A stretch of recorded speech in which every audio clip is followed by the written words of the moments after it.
you to circling above. I don't know why that made They me don't even know my name. Won't get we're the here. swipe for the train. Okay. Cloudy, ride to the airport. We're here. To get right for the plane. Took a lot to get here today. Wife, you handed it to shame. Yes, and I got no shame. We talk about transparency on social media. Everybody's like, on authenticity. Everybody's, I'm trying to live my authentic self. I just want to be transparent. And that's when I say that this podcast is about human experience, because I think I'm too transparent. I think that there's very many times on here where I say things and I leave the booth and I say, fuck, I shouldn't have said that. And over the last 111 or 12 episodes, I've said plenty of things that I wish I didn't say. But, for most of my life, and we're going to get into this, there's a few things. This is going to be a heavy podcast, or it's going to be more serious. It's, I say a lot of things I shouldn't say, and I share a lot of myself, but I often say that we're doing a human thing here. This is a human thing. And I said, I was talking to someone a couple of days ago, and I talked about, like, I look at people and I look at people's flaws, not because I want to judge them for their flaws. It's because I want to connect with them with my flaws. Sometimes people don't have the same ones. Which this may be asked backwards, but I see great in people. It's not like I only see negative in people. I think generally people are fucking awesome. With racism, with war and bigotry, I generally have a consensus that people are awesome. Some people say people suck. Sometimes they do. You've heard this on here a couple times. Sometimes you do. Sometimes you do too, bruh. So, give people grace. But when I meet people, I want to see where I can connect with them, because I pay so much attention to my flaws. And my friend, I told my friend, what's the greatest gift? The greatest gift I've gotten from recovery was self-awareness. I live so much of my life just affecting the world around me and being oblivious to the effect on the world. Nothing's worse than watching someone who's lacks self-awareness. I'm so embarrassed.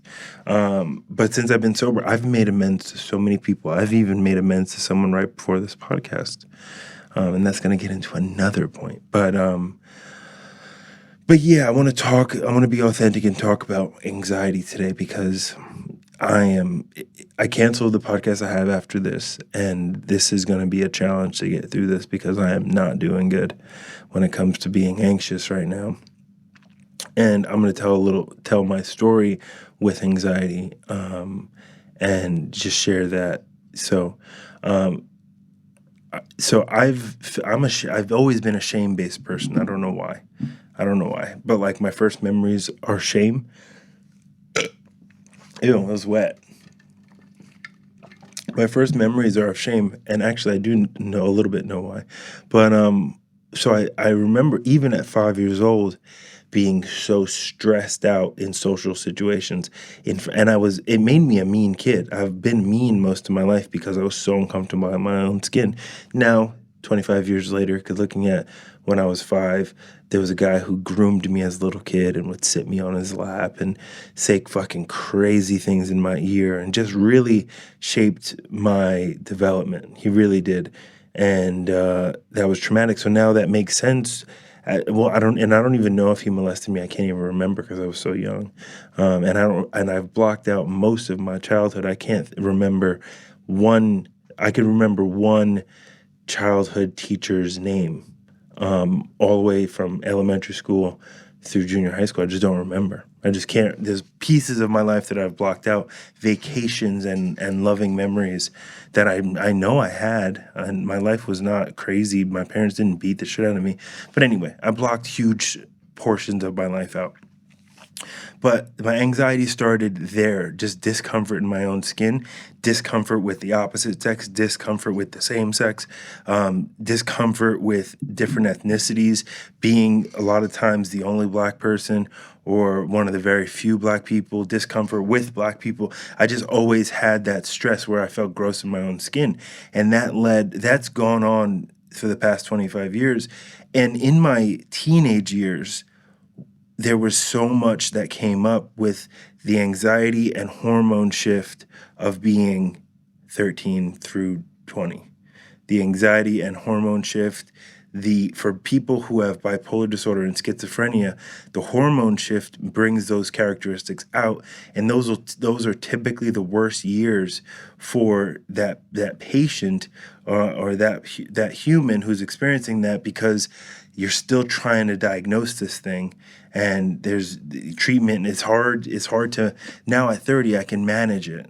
Now at 30 I can manage it really well, because I've lived with it for 15 years. But so much anxiety and stress in my teenage years, then add a crippling drug addiction, and all the mistakes, and add all the mistakes that are made, all the fucked up shit that happened, all the trauma, all the terrible things that happened all throughout that crippling and tragic addiction. All of those things. And the only thing that kept me from feeling the emotional ramifications of those experiences was heroin. That finally I can quiet my brain down for a period of time. Finally, I had a minute of peace. A minute. If you ask me what I want in this world more than anything, I want peace. I don't, more than money, more than my family, I just want peace. And I want to find peace just with myself. I don't want to find peace because I'm making enough money. I don't want to find peace because, I'm willing to sacrifice everything in my life for peace. And, go live in ashram and just do that. I'm so down to just do that, because that's all I've ever wanted. But anyway, back to the anxiety. I've had this crippling anxiety as long as I can remember. And so now, as a person who's seasoned in the mental health experience, someone who's helped other people, spoken at other hospitals, really coached people through theirs, coaching people through the emotional pieces of life with my coaching program, sponsoring men to coach them through their issues, doing this podcast to advocate and to speak up about mental health. I'm seasoned in it. And to be honest, I've treated my mental health struggles for long enough where I am in remission 98% of the time. Well, it's 97%, 5% of the time in remission. And generally, I don't know if other people feel this way, but I wake up and I'm ready to fucking go. I love my life. Mondays happen. I'm ready to fucking rock. I don't have any, I wake up stoked to live, generally. But every couple months, I'll have a day or two where I'm just crippled by my anxiety. Crippled. So I was just talking to my engineer, and there's lots of side effects of anxiety. I pulled it up, but I fucking know all of them. There's irritability. That's one that I say that one first because that's one that people don't know. Irritability and discontentment, it's nothing can relieve it. So everything is annoying you. The word is hypervigilance. So it's irritability, rumination, and obsessive thoughts. So that's what I experienced. That's what I've been experiencing today. Two symptoms, and this is what I typically experience.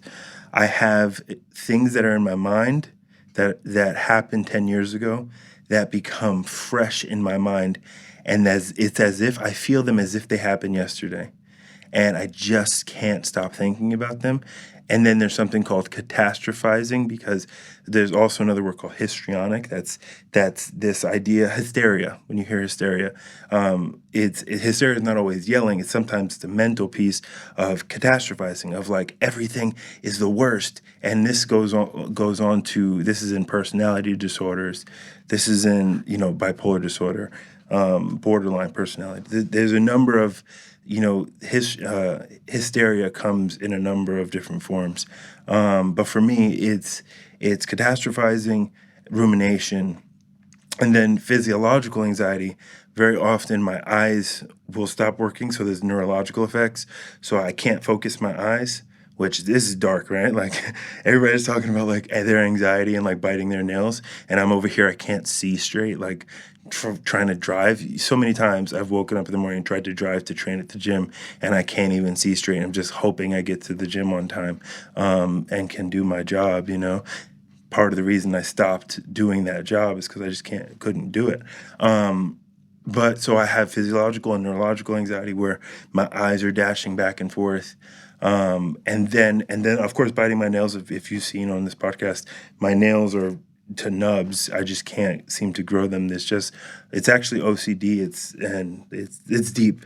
It's deep. It's self-harm and OCD. It's a lot of things because I've ripped them off. Still to this day, even when I feel fine, that's just a compulsive behavior. It's like a tick. It keeps me relaxed to do that. But then also, so besides the neurological issues, dysfunction, I have the guttural anxiety. I actually did a ritual last year, and I've had so much work done in the more mystic and metaphysical space for this. And everybody always says, Eric, you have something in your gut. There's something that's just so tight. So I get that feeling, you know what it feels like? And this is so fucked up. It feels like, when you have to step on the brakes, you literally almost got into a car accident and your stomach drops. It feels like that when I'm feeling my anxiety so intense for the whole entire day. So today, I've been up since 3 with this crippling anxiety, and now I'm recording this podcast. Fuck, man. Heavy. But I feel better. In this moment, I feel better because I'm present. I'm right here. I'm on this microphone, cameras, computer here. Some other side effects of anxiety, of course, biting nails, ticks, scratching, picking, itching, scratching your back. That's what my girl does. She scratches her back. Nail biting, cheek biting. So those are symptoms of anxiety, rapid speech when you're talking fast, and having trouble, issues focusing. What else? What are some other ones? I think I pulled some up. What else? Oh, well, of course, there's heavy breathing and heart palpitations. People pass out all the time. That's what people think an anxiety attack is a lot of the time. They think like it feels like you're having a heart attack, which that is a form of anxiety, right? But anxiety is such a broad statement because there's so many different symptoms that you can feel. Obsessive compulsive aspects, physiological aspects, neurological aspects, physiological in your circulatory system, heavy breathing, heart issues, heart palpitations. It's just so broad. And then there's just obsessive thinking, not being able to get a thought out of your mind. What's the word called? There's a term for it. Whatever. But so here's how I've treated my anxiety. So when I talk about recovery, a lot of my recovery is about addiction. But the thing is, when you get sober, you deal with the sober part in the first year, right? The first year, you learn how to stay sober for the first time. And then the rest of the years is practicing the shit you've learned in the first year. And just learning how to apply the principles you learned in the first year in all the years of your life. And then staying on top of it and being hyper vigilant in the less drastic sense on how to live your life as a sober person. So very little of my recovery is about not drinking and using. It's about being spiritually healthy. It's about fact finding. It's about consciousness, really. About consciousness, about personal development. It's about taking personal responsibility for yourself. That's what more of my recovery is about, But really, in my story, it's get sober, recover from the mental health struggles, and then grow spiritually. That's what my story is. It's less emphasis on the get sober, more on the recovery of mental health stuff, because I struggled. Well, the reason I've talked about this, the reason I do what I do now is because I just simply could not function within the parameters of normalcy of life. I just simply couldn't do it. I really, really tried, and there was a lot of shame in that for a while. But a lot of people don't understand what people with my afflictions go through. People don't understand. So now I'm on a microphone explaining it to you. So that's the act of service, and that's what I'm able to do today. I'm able to do that. But I had to create my own way. So because I couldn't function within the parameters of other people's, dreams. But so some of the treatments that I've done over the years, because when I talk about personal development, your boy's about that life, son. When you talk about healing, I'm not talking about healing from a breakup, even though that's healing. I'm not talking about motherfucking bath bombs. I'm not talking about massages. Those things are good. And if you think of the depth of what a powerful massage does with just the transfer of energy and the human touch and the intimacy of that, powerful stuff. And it's self-care. It's healing. It can be healing, especially if you have trauma. To allow someone to touch you intimately with no contingencies. It's very powerful stuff. But for me, over the years, I got acupuncture sometimes twice a week to relieve my anxiety. I would go in there. This is so crazy. My resting heart rate was 110, 120. That's where my heart rate was from 3 a.m. until I went to bed. Resting heart rate all day. I used to wear my Apple Watch and look at it. I would show people, like, look at this shit. Your boy is riding this bitch till the wheels fall. I'm going to have a heart attack, 100%. There's no way I'm getting out of this without a heart attack because it just runs. It just goes. But did acupuncture, and that worked. That brought, Eastern medicine as well as a metaphysical aspect, a spiritual aspect. If you're open to that, if you're not open to that, just the ancient Chinese medicine has benefits. You can get your PhD in Chinese medicine. It's valid. It's an expertise. I know a lot of great practitioners here in San Diego. They're all listed. A lot of them are listed on my website, bigmoodcoach.com, and you go to the resource section, and a lot of healers are on there. I've been in psychotherapy since I was 15, which that has taught me intimacy and communication. Probably one of my most important values. Also, the 12 steps have taught me about intimacy and communication, sharing intimate parts of yourself with other people. I do that now. I've done that so much that I can do it here. I'm almost, as a coach as well, I'm a professional talker. I'm a professional sharer. That's what I do, is share experience and work through experience with others. That's all due to psychotherapy for 15 years. Which helps. I have a call with my therapist today where we're gonna just work through. We're just gonna work through it, and bring some. You know what a therapist does often? Affirmation. They affirm your experience, and that's why I say this on this podcast, that your experience is real, even if your anxiety is just obsessive thoughts or just heavy breathing. Your experience is fucking real. Women, if you had terrible sexual experiences with men like me or other men, like there's just the shitty things that you experience, your experience is fucking real. And that I've learned through therapy. Sometimes just someone looking at you in the eye or looking at you or hearing their voice just affirming you that you are real, giving you space to be that. So I've done therapy and, of course, anxiety meds. Anxiety meds are difficult. They're challenging because they're very anxiolytics, are are sketchy. They're sketchy and they are dangerous. I know friends. I have lots of friends who have died from Xanax. Too many to like a crazy amount. Like more than 5. Which is an absurd amount of young people to have died from one drug in particular, or a mixture of that drug. Probably, if I talk about a mixture of that drug, it's probably 15. That was played a part in somebody else's life, and also someone died in treatment when I was in rehab from Xanax withdrawal. Crazy. But yeah.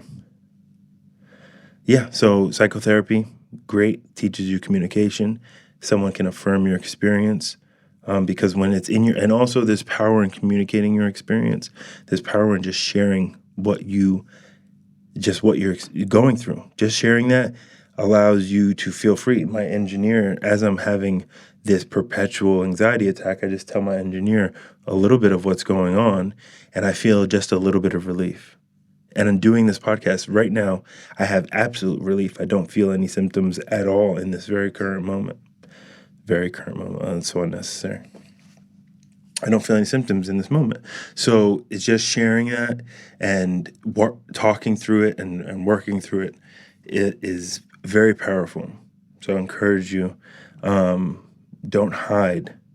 Even though, like, what my body wants to do is curl into a ball, turn on a podcast, close my eyes, and hide under my covers. And then sleep it off. Who knows about them depression naps and anxiety naps? Gang, boy. Hey, let's go. If you know, you know. Shout out to the Grippy Socks, too. You know? So, yeah. It's there's a lot of ways to treat it, but hiding from it, you're not gonna hide from it. It doesn't work like that. So sharing it, talking through it. Anxiety meds are the last case. Exercise, I've done the best diet I've done for my mental health struggles was ketogenic, removing the insulin spikes. And just running off of fat. And actually, people don't know this, but your brain runs most effectively off fat. So I was just felt better. So I did that. I did keto for a year, just for mental health reasons, and it felt much better. I felt great. Was super skinny though, too skinny, probably 210. It's too skinny. But yeah. There's lots of ways to treat it. Diet, exercise. Diet and exercise should be number 1. Get on your bike. Get on your bike for 20 minutes. Focus on your legs burning, Take a walk. It's big. Lift some weights. Throw some weights around, Or just do 3 exercises, 40 reps each exercise, and just move your body. And you may have relief just for that 10, 15 minutes. Move your body. And of course, serotonin, endorphins, we all know. So yeah, man. There's lots of ways to treat it. There's lots of experience. There's lots of ways to experience it. Lots of ways to experience anxiety. There's no monopoly on symptoms. Everybody's allowed to have their symptoms, but what I want to talk about next was a little bit of something that plays into my anxiety. Is this subconscious programming that I have set myself up with, and then also that society sets you up with. We talked about this last year, but that society sets you up with. And there's just a lot of programming. Someone said on a podcast that they think by the time you wake up, you're living somebody else's simulation. By the time you wake up, you're on your iPhone, you are in your text messages, in that reality, you're in your email of that reality, you're in your social media reality, whether it's Facebook or Instagram, because those are different realities, even though they're both social media. So you're in, as soon as you wake up, you're influenced and programmed as soon as you wake up. So it's there's so much that I've been taught about myself by peers, by my parents, by Catholic school, by myself, things I just affirmed, and breaking those things. That was what my book was about last year, was just changing small behaviors in order to shift subconscious programming. Waking up and breathing, waking up and setting intention, waking up and doing intentions, setting an intention of how I'm going to, show up in the world, and setting intention of what I'm going to do as action in the world. Setting a movement intention. How am I going to move my body today? Am I going to go for a 20-minute walk? Setting an intention for spending time with someone. I'm going to have dinner with my children. I'm going to put my son to bed tonight and just focus on that. I'm going to talk to my wife or my husband or my partner for 20 minutes today. Ask them how they're doing. I'm going to just setting an intention to develop personal relationships. You know what I mean? And then taking an inventory at the end of the night, saying, how did I do? Could I have done better? Where could I have done better? What do you think stopped me from doing the best I could?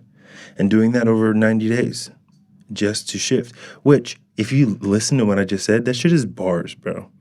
That shit is bar. A lot of the shit I do is straight fire, and I just don't promote it well. It's not. That's my hardest struggle with everything I do. Is I'm just not good at self promotion and marketing. I just don't sell. But yeah, that subconscious programming, so much that I've been taught about myself. That's why putting an affirmation on your wall and saying I'm enough. We talked about a couple weeks ago thought records that I went through, and core beliefs. Changing those core beliefs, things that you've been affirming in your mind for your entire life. Those core beliefs are something that I've generally gotten a hold of, and I'm able to recreate my own reality, my own experience. And I've been able to do that over a number of years.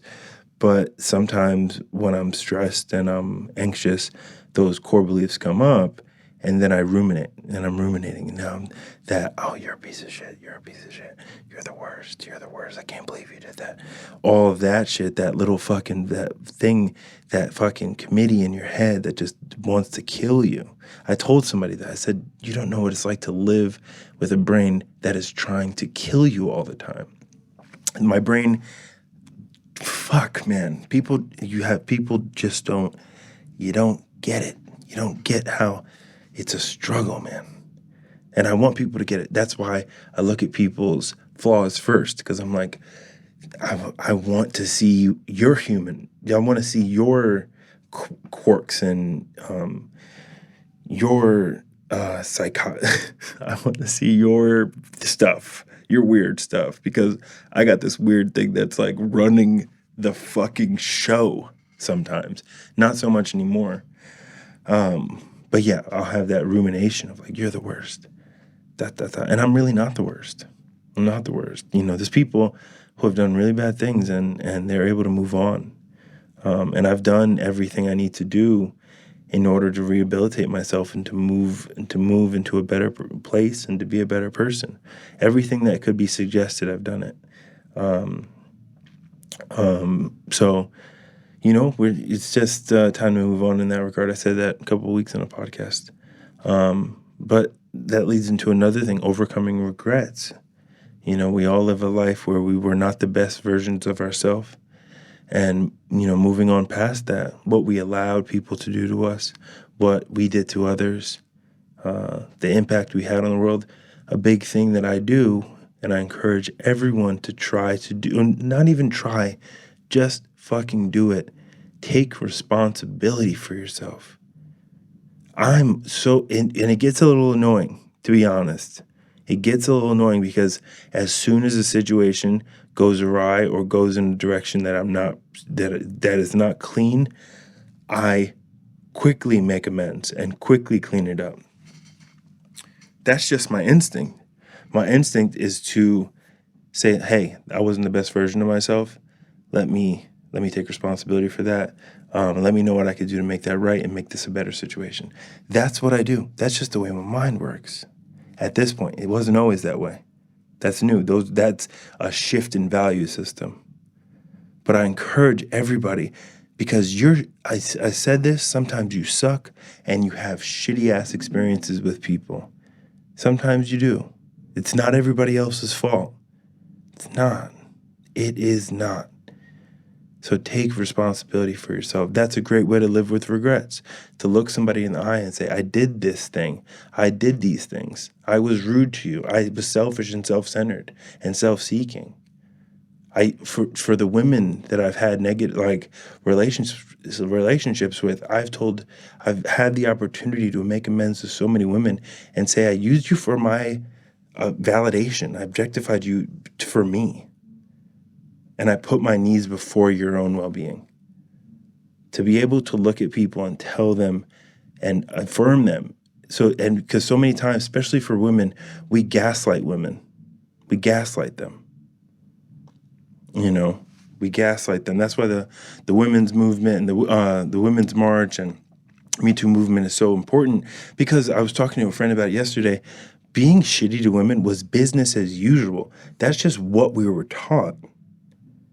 That's just how it was, especially living the life that I was living. We're doing heroin, dog.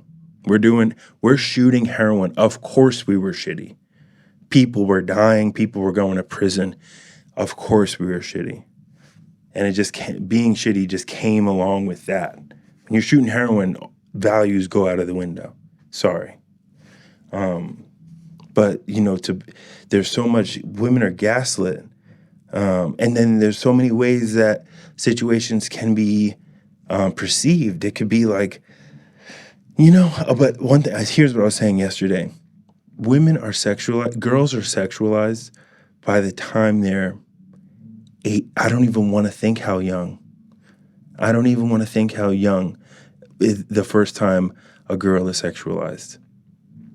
I don't even want to think about it. Because I'm sure, you know what I mean? There's you look at all this sex trafficking stuff and this pedophilia stuff coming out. Women, how young are children sexualized by adults or people older than them? So women are potentially sexualized for their entire existence. And then by 11, 12, 13, until they get to a point where people are not interested in having sex with them. So people are throwing dicks at their face. And women are just karate chopping dicks. And then choosing some, they're like, this one's cool. Choosing the wrong one, sometimes you're like, that fucking sucked. And they feel like shit about it. And you know what? It may not only be their fault, because guys are, until now we know, but guys were willing to say and do whatever they could to have sex with that person. Business as usual. And people are still doing that. Lying right to a girl's face to have sex with them. And if you think about what that is, I have done this. This was business as usual. If you think about what that does to a person's psyche, makes them not trust themselves. Fuck, man. And we're bigger. So we're scarier. Fuck. It's so deep. It's so deep. So they're being sexualized their entire life, having to karate chop dicks. Some are cool dicks, some are bad dicks. Terrible situations. There's threats of violence. And there's all this baggage. And a lot of a woman's value becomes subconsciously based on how many people want to have sex with them. Fuck. So the same thing that can harm them so drastically, harm all of us so drastically, can also brings a sense of validation and not purpose, but acceptance. Oh, it's deep. It is deep, and I'm not speaking. I would like to say I'm a feminist. I'm not. I'm not. People like me can't be. People who have been this shitty to women, you can't be a feminist, bruh. You just have not. I just haven't displayed that behavior at all. But what I do realize, I take personal responsibility for how deep the impact that I was having has had. That seems redundant. Man, and so to be able, my original point, so to be able to look at women in the face or write an email or a text message and say, you are not I gaslit you. I gaslit you because what do men do? Call her crazy. This girl's tripping. This B is, and we say all that kind of shit, and we blame them. Really, you gaslit her. I gaslit her and lied to her. Or you know what I talk about with a lot of men, and this is some deep, high level, personal development. Using honesty to manipulate. Using honesty to manipulate and get what you want. How many men, myself included, have told a girl, a woman, the truth, knowing or hoping that she wouldn't care about that truth, and having her want to change your mind? You now then have a side piece who's trying to convince you to be in this relationship with you, or to, she's in this, or you're saying, oh, I don't want an actual girlfriend. And now she is like, that's cool, that's fine with me. But subsequently, at the end of that, she ends up getting hurt. And you said, I told her I wasn't trying to be in a relationship. So you used honesty to absolve you of the impact you had on people in your life. That shit is deep, dog. Again, gaslighting women. Who's done this? I've done this. How do you think I know all the stuff that I'm talking about? This is how I know, because I'm talking about me. But I'm talking about other men too, because this is business as usual. But that's changing. I'm so happy. I'm not going to live the majority of my life thinking that way. So happy. Because you see men who are 50 years old now who have done 50 years of this shitty behavior to women, and it comes out, and now they're the biggest piece of shit. For me, most of the fucked up shit I did, I was fully addicted to heroin. Doesn't absolve me, but like at least I can put that in my mind and say, that's not who I am as a person. That's not who I am, and I'm changing my value system. Doesn't absolve me at all. I still have hella guilt, so I'm struggling. I'm struggling. But yeah, if you think on a deeper level of what people are experiencing and the affirmation, yes, your experience is real. Your anxiety is real. Your depression is real. Hey, women, your experience is real. Hey, black men and women, your experience is real. But also, hey, conservative person, your experience is real. Can't leave them out. Can't say you want to affirm everybody's experience and not affirm the experience of people who don't think like you. That's challenging to say out loud. That's challenging. Lastly, we'll finish with this. The note I wrote was 100 no's. A friend of mine is starting a project, and he needs guests or people to help him with this project. So he has to ask a lot of people. And a lot of these people, he's a newer and up-and-coming person, and he's needs people who are a little bit more established to invest in him and to be creative with him and to collaborate with him. That's challenging. It's challenging. And I just want to tell people, you're going to hear a lot of no's in life. The older I get, the more I realize that in the space that I'm in, there's more no's than yeses. In sales, do you know? In sales, what is the conversion rate in sales? Anybody know? 20% conversion in sales. So every 120 people may say yes. 20% is the high. It's really probably 10%. even less probably. Depends on how great of a salesperson you are. I suck. I'm terrible. So you're going to get more no's as you grow within your life than yeses. But Dave Chappelle talked about a brittle spirit. If one no or 1,000 no's stops you from your dream, that dream wasn't big enough. That dream wasn't big enough. No one is going to tell me no and make me stop. No one. No one's going to tell me no and make me stop chasing my dreams. No one's going to tell me I can't grow as a human. No one's going to tell me I can't be better than yesterday. No one's going to tell me that I don't, I shouldn't believe in myself. No one's going to tell me that. No one's going to tell me that. And if you're thinking of a business, if you're thinking about going on your own, if you're thinking about a side hustle, if a few no's make you quit and discourage you, that ain't your purpose. That ain't your dream. That ain't your dream.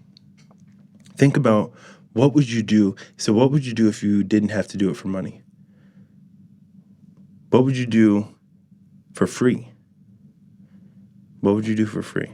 What keeps you excited at night? This podcast keeps me excited. I come in here, I'm ready to go. I feel zero anxiety right now. Zero. I'm in a flow. It's a flow state. It's a flow state. You're just in it. You're talking to yourself. You're jamming. You're jamming. And who cares? Who cares if anybody likes it? This is what I love to do. I can hear 1,000 no's. And then once you start popping off, then everybody wants to say yes. Because that's what we're experiencing right now. A lot of people say yes now. A lot of people ask to be on. It's like, nah, fam, you're not interesting. They don't tell you that. But not everybody's interesting. You could have a lot of credibility and not be that interesting. I've had some people on here so far who's like, on paper, this person should be the best podcast ever. And just not that interesting. But anyway, 1,000 no's, 100 no's.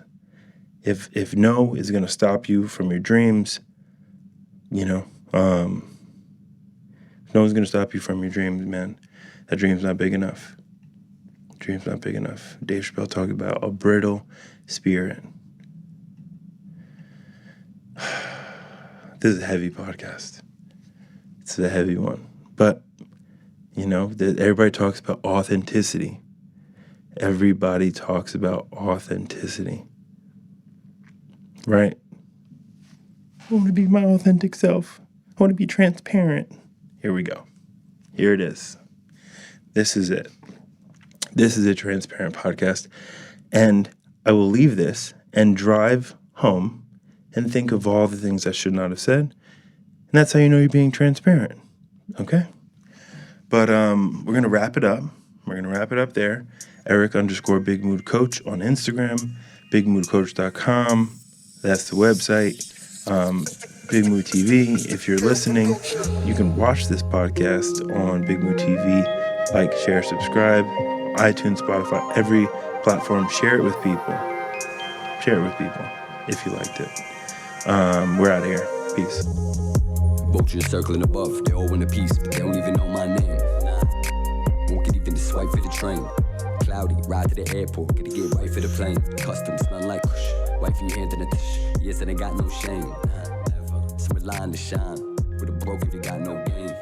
Waking up next to the scats, can't go home to a dame. Nah, tell themselves they're the same. Really though, who can they blame?